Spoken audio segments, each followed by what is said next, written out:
DJ's relationship with his light man is very... Oh, it's very important because everyone in New York had a light man. Jimmy Stewart back then, it really wasn't a light man. There was no light show. No, there was no light show. Just a mirror ball and maybe a couple of eggshell strokes or something. And that would be about it. Right.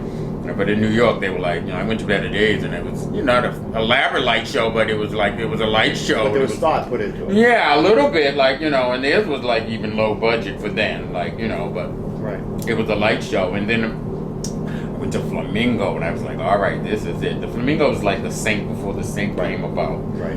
And that's where you used to see the light shows, and I was, at the same time, I was working at Lansdowne Street. Every chance I got, I went there. And Howard Merritt was a DJ? Howard Merritt, Richie Rivera, another guy named, what was his name? Me and Val were talking about him the other day. I can't think. Aldo, I think his name was. And he really couldn't mix well, like Jimmy Fournier. Really couldn't mix cake batter, but he had a wonderful selection of music. Okay, let's talk about that for a minute. There are some DJs who I think get very hung up on neat mixes. Right. When you consider yourself a very neat, tight mixer. Oh, honey, I can mix just like Day and I, like flawless, I can do all that. Did you have train wrecks too? Everybody had train wrecks. Everybody has a train wreck. But do you find that there were some DJs, I sometimes listen to tapes like Larry Levan from and they're not right on the way they should be. They're not. No, I know. And so, but that makes me think that it's deceptive to listen to them in your living room.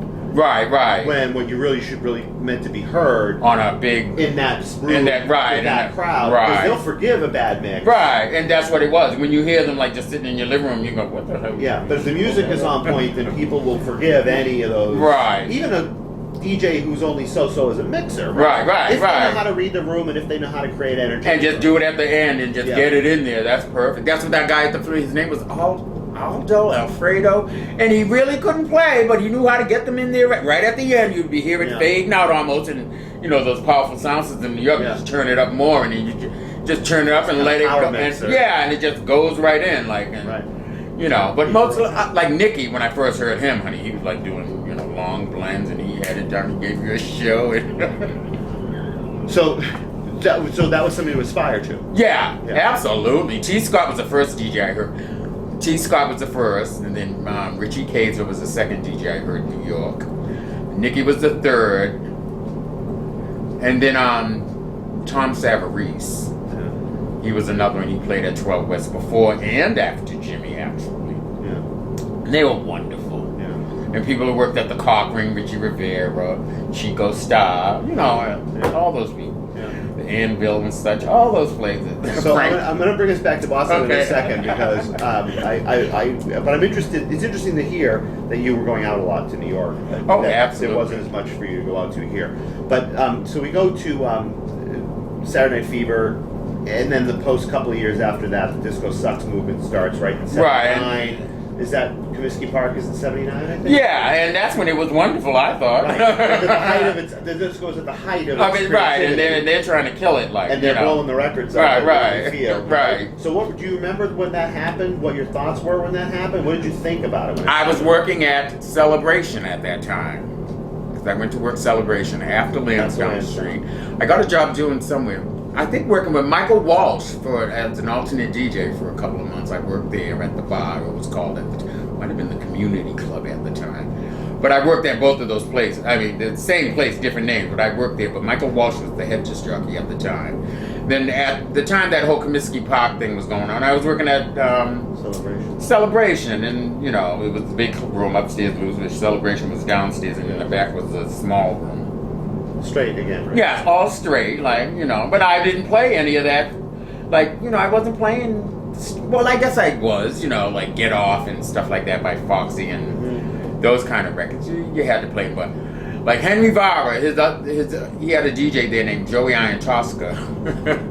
And he used to always, all the DJs that played there, he never came in the booth and said, play Village People, YMCA. He used to always say, come in and play In the Navy and YMCA. He never ever once came in the booth to bother me. Ever, never once. But he would bother everybody else, but he never bothered me. And so I must have been doing my job. He just, you know what I mean? Because he would come downstairs every night to see what was going on. And he would, I would be there when Joey was spinning. He would go, play YMCA, like, 'cause the room just, it wasn't happening, like, you know, I don't know.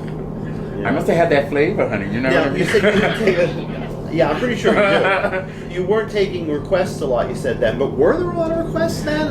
If you were working... a habit, right? No, like, I mean, people did ask for requests, but you find, like, there's always someone that's going to ask for a request, something you already played 10 minutes before or something, you know, not to hurt their feelings. Well, I'll try and get it on late. I was never mean, like... Yeah. But, like, I didn't take requests, and people really didn't ask because the music was always, you know, pretty good. Like, you know, you might have someone coming from a wedding and want to hear that song they just heard at the wedding or something like that, or their favorite song. And I wasn't opposed to playing their favorite song. That's where the hits come in. We would play that. And if I could get it in, I would put it in. Sometimes for sure. Requests came along at just the right time, too. Yeah, exactly. You know what I mean? So, it's not that I didn't take requests, but not a lot. Right. Everybody has to take requests. Right. You know what I mean? I think the amount of requests has gone up over the years. Has it really? People thinking that there's no real problem with going up. Right. But for the most part, like in New York, like people go up and ask them for requests. Even when I worked in New York, they ask for requests. So the Comiskey Park things happens though, and do you think? Oh shit! Well, it's all over. No, no, not that it's over, but I mean, what ends up happening, right, is that the major labels start to just dump all their disco product and stop signing and producing. Right. But it started going to imports then, really going to the imports. And you had already been doing imports for a while. Like the DJs in the know were already on the import bandwagon, I would say. Was that because there were things coming out on imports that major labels didn't want to sign or didn't want to? Well, that's what it was. They were coming out first, and coming out in Europe, first. So if you wanted to have it first, you had to get it. Yeah, it might eventually make its way into domestic, but a lot of them didn't. But that's really what you were hearing in New York, like all this stuff you just didn't hear in Boston. Yeah. Not, Jay and I would play it though. Yeah. But they weren't 1270. They weren't really playing the imports. They were playing like just the pool. Like Freddie Bose was playing a lot. Or just all pool records. Even Wendy, she didn't play many imports. Right. You know what I mean? At Lansdowne Street, Boston. It didn't change when she went to Sundays there? No, she didn't play many imports. I don't recall her. I mean, if she had to go out and buy it because everybody was screaming for it, but I don't recall Wendy playing. Me going out to hear her and like hearing like fabulous imports and stuff like that. Not that the music was bad per se. Obviously, she was able to keep her job for a while. So she, that's what they. By the time she got there, that's what they wanted. They were sick of what I was giving, honey, because I was giving it a whole different way. Do you think that happened? Do you think that you creatively might have gotten past in the beginning of the '80s? Do you think that what you were doing creatively fell out of fashion, or not out of fashion, but like it wasn't. It was what I was given by the early '80s was not happening in Boston yet. I was more into that house groove, imports, new wave, but like the more dancier stuff, like the Clash and the Magnificent Seven, the dub version, stuff like that. And around here, only Paul Egan was playing that, and maybe a few other people around town was playing. In New York at the time, they called it world music. Yeah, like that's what they called it, like that rocky sort of dance groove, Yeah, I read somewhere that Larry Levan used to test the sound system at the garage with a Clash record, and I forget which. Rock the Cash Bar. No, it was something else. The Magnificent Seven. I gotta look it up. I'll look it up. The Magnificent Seven. Okay, maybe. Yeah.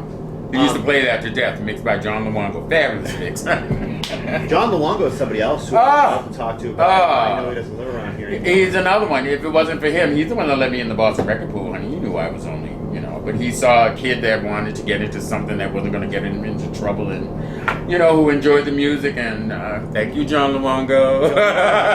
John Luongo was a DJ and record pool. He started the Boston record pool. Mm-hmm. And he was here only for how long before he went to New York?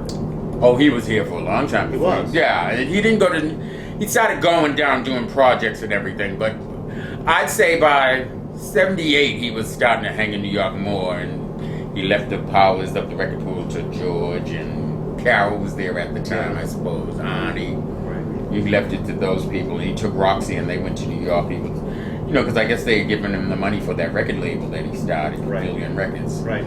And so he was, and he was mixing everything that was coming out, like, all the popular songs that were on the charts, like most of them were a lot of them were mixed by him. Right. So he was. And yeah, he was hot at the time, Yeah. so he didn't have time for Boston anymore. And we do understand, honey. But he paved the way for us. He helped put this city on the map for sure. Yeah. Him and Jimmy Stewart for sure. Yeah.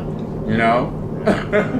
So I guess I'm interested in just this transition out of the 70s into the 80s. So you're playing a lot of new wave, and house music is kind of starting, but not not house per se, right? I mean, But that kind of, they didn't really call it house, but like stuff like Happy Children by Osabisa, Crystal World by Crystal Grass, like, you know that song Crystal Grass by, what else is another one?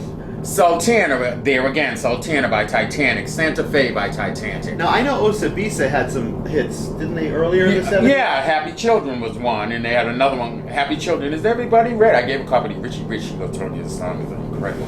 But I gave her my vinyl, in fact. And that, I played it yesterday, actually. Happy Children, that was the stuff that Jimmy and them were playing years before. And now, see, in New York, you have access to that kind of music. Yeah. But whereas here, so by the time the 80s came along, I was playing that sort of stuff. I would always play that stuff. How would you describe it as different from, like, disco? I describe that as disco, just a different vein of disco. Yeah, but you know what I mean? Musically, what was different about it? It was more tribally and more eclectic, like more. Yeah. You know what? That's what else can you call that? Like, Didn't have as many instruments, right? not so many strings and horns, heavy on the percussive parts of it. You know what I mean? And the vocal, like oh, you know, the African chants and such. Like, Sure. What was another one? Quartz. You know that song, Beyond the Clouds? Yeah. You know that song? I know the title. but- Yeah, Beyond the Clouds. It's very pretty piano. Ding, ding, ding, ding, ding, ding, ding, ding, you know, it's very pretty. Yeah, I'm just gonna go home and spend the rest of my night on the internet. So, now at this time, Frankie Knuckles is in Chicago, facing the same dilemma that a lot of people are facing when it comes to disco. Right. That their major labels aren't releasing any Right, music all of a sudden. Right. And he has to start playing a lot of imports himself. But he also starts taking old disco records And remixing them and doing things like taking the bass up and taking it things out or whatever. Right, and just reconstructing them, so to speak. Right. And same thing with Frankie Knuckles, like in the 70s, like I went somewhere in Chicago. I was so high on Quaaludes, honey, and they woke me up at the end of the night. It was fabulous, but he used to play that. It wasn't house, they didn't call it house music then, but it's that same kind of music, like gay blacks in other cities were listening to, like New York, Chicago, Philly. So you find yourself Atlanta. identifying with it and then wanting to play it. Yeah, absolutely, because and especially here in Boston. I play that music anyway. I just love that kind of music, even when I played on P-Town and even at Lansdowne Street. So when it really came about in the 80s, like I was on that bandwagon. So where did you start playing it here? At Lansdowne Street. Yeah. Yeah. But then you said they didn't really... No, because John Addison didn't own it anymore. Yeah. Pat Lyons and the Lyons Brothers bought the place. Right. And they wanted a more... At the time, they were running a place called Uncle Sam's, run by a company named American Events down in Nantasket Beach. And they had one in Detroit and Long Island, wherever the hell it was. And I went and played there, but it was very like straight, you know, it was a corporation. And they bought the corporation, and then they bought Lansdowne Street. So they wanted to make it a national club thing, like with a more commercial crowd, and that's what they got. Right. And I wasn't featuring that, and I wasn't going to feture that at that time. So I guess I should rephrase the question to say, when did you start playing it here and have some success playing it here? I really wasn't. I was playing at P-Town in the early 80s. So, okay. So in down P-Town, I just played everything. Where were you playing at P-Town? At the Crown and Anchor. I Yeah. was resident DJ there for 5 years. Yeah. From 1980, and I started February 12th, 1980, and I ended up until just the beginning. I stayed until the beginning of 1985 again, just before the Haymarket opened. So this is basically, you've been in the business over 10 years at this Yeah, at that point. So, and after that, there were no jobs. Like, I don't know, not that I wasn't into it. Nobody would give me a job because of my reputation. I had a reputation as being a good disc jockey. Yeah. Like, I saw Pat Lyons one time, get this. I saw Pat Lyons one time at 9 Lansdowne Street. He said, "Tony, how the hell are you?" I said, "Fine." He said, "You still playing records?" He said, "Yeah." He said, "I'd love to have you come." He said, "Send me a tape." So I made him all his tape. For Sunday night, Michael Tobin was playing at the time. This is the honest God's truth. And then he said, send me a tape. I made some tapes, sent it to him, registered mail, so we have to sign for it. He said, because Michael Tobin is going on vacation. He was going to Washington State. And what year is this again? This is in the, I would have to say, the early 90s. Okay. Yeah, the early 90s. Because is there a period? Okay, so let's just. I want to find out how we get to the early 90s. Okay.